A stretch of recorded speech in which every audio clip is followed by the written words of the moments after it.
Apa yang harus saya lakukan agar saya kuat menjalani ujian yang sedang melanda?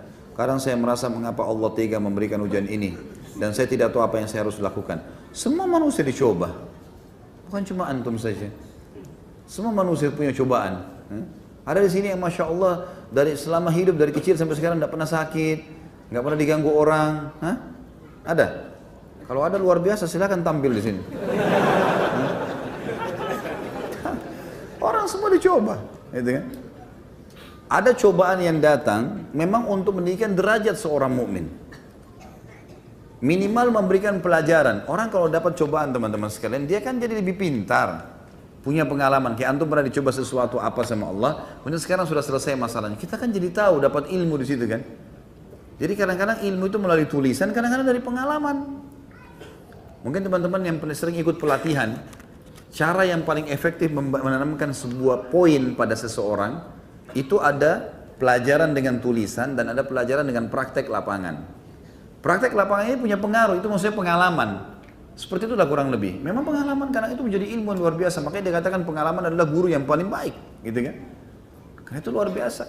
Dan Nabi SAW menyebutkan masalah pengalaman, dikatakan tidak layak orang mukmin jatuh di lubang 2 kali. Di lubang yang sama 2 kali. Kemarin kita jalan di sini jatuh, hari ini kita sudah tahu ada lubang nih. Saya tidak akan lewat situ lagi, misal, gitu kan? Atau di situ ada sesuatu yang berbahaya buat saya, maka jangan kita lewat. Ya, sudah begitu kan? Jadi Allah alam ini cobaan itu bisa jadi peninggian derajat. Kadang-kadang ada derajat di surga mungkin kita, kata sebagian ulama ya, mungkin kita tidak bisa jangkau kecuali dengan 100 tahun sholat malam, 100 tahun puasa. Tapi kita umurnya cuma 60 tahun. Allah coba dengan penyakit 10 tahun, atau bangkrut usaha, atau ada masalah apa. Insya Allah dengan itu diangkat derajatnya. Diangkat derajatnya oleh Allah SWT. Yakinlah, hadis Nabi SAW, Allah tidak akan menguji seorang hamba melampaui kapasitasnya. Antum mampu laluin, kan gitu. Tinggal bagaimana mempelajarinya. Oh ini saya sedang hadapi masalah ini. Kira-kira jalan keluarnya apa ya? 1, 2, 3, 4, 5. Sama kalau kita mau ujian. Besok kita mau ujian matematika. Kita pelajari bukunya. Teori ini, teori ini. Kemudian besok kita coba. Ya. Ada yang keluar kita jawab sesuai dengan apa yang kita baca. Seperti itulah. Ya. Jadi jangan protes Allah Subhanahu Wa Taala, karena Allah pasti sangat sayang dengan kita. Cobaan seberat apapun akan menjadi kasih sayang Allah.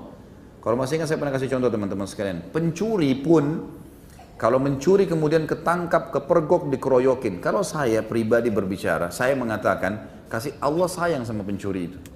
Kenapa kira-kira teman-teman sekalian? Karena kalau dia nggak kepergok pada saat itu, kira-kira dia mencuri lagi nggak nanti?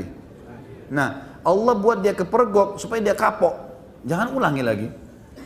Kan gitu. Dan biasanya itu sebelum dikeroyokin itu pasti ada beberapa tahapan-tahapan, proses-proses di mana dia semestinya sadar dulu. Misalnya pernah dilihat oleh orang, atau pernah ketangkap sekali tapi lolos, gitu kan? Sudah ada peringatan, tidak mau sekalian Allah buat digebukin gitu kan.